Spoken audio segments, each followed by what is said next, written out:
Okay, so now I'm upstairs. Another thing I want to note out, I mean, it does continue up here with the textured ceilings. You have a nice big loft space up here, which is actually pretty nice to have. Also to note, the walls are textured as well. So that runs throughout the house. It does have crown molding up here too, which is kind of an upgrade.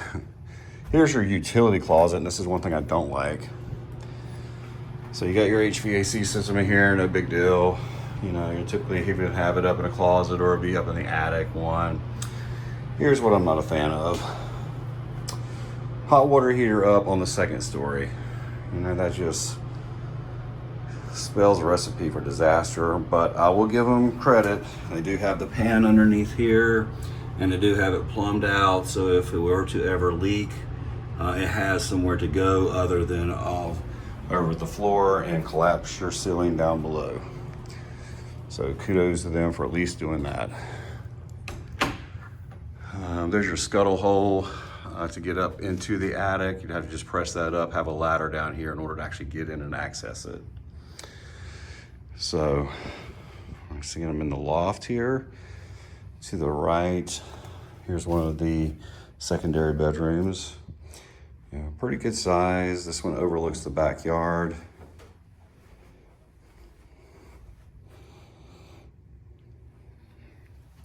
And then it has the sliders for the closet door. I mean, decent sized closet. Nothing huge. Got the old chrome, like brass plate, you know, there. And then here is the primary right next to that. Okay, so this is your loft area coming right up the stairs, utility closet there, secondary bedroom here, and now we're in the primary. So the primary is pretty good size.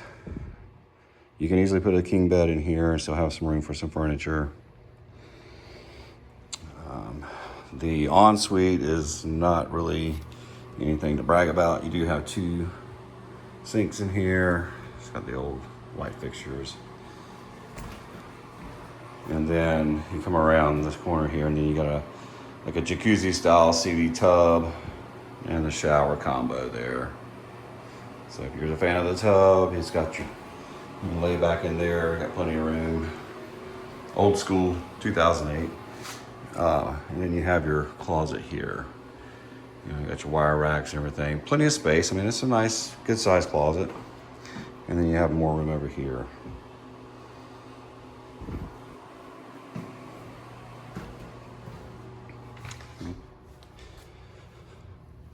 One thing I did want to note is I think they have had some problems before.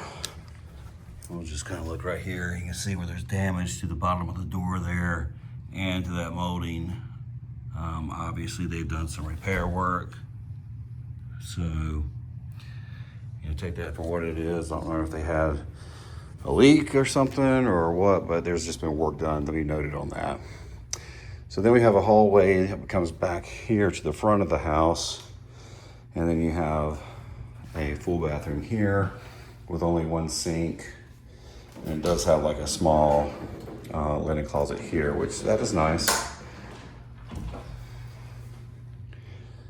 And then you have another one of the secondary bedrooms here. Good size, you know, uniform room, same as the other one. The sliders for the doors. Same size closet here. You know, it's a good size for storage. And then directly across the hall is the other secondary. Again, good size room. Easily put a full-size bed in here. And again, overlooking the front of the house. Got your work truck over there. And same size closet. Slider, and it goes back. Okay. So this one is, you know, it is definitely older, you know, 2008 build, 4-bedroom, 2.5 bath, 2,081 square feet. Taxes last year paid were $2,464. and it's at $295 on 0.15 acres of land. So small lot, everything. I think the biggest downfall, the age of the house, the lot size being small, and that's give or take on that. And then the 1-car garage. Big concern is how old that roof is, and actually being able to get insurance on that with your homeowner's insurance, and it being 18 years old. And those 3-tab composite shingles are a 20-year product, so it is at the end of life. And you can kind of see like your neighbors next door here. They've got runoff over there right at their foundation.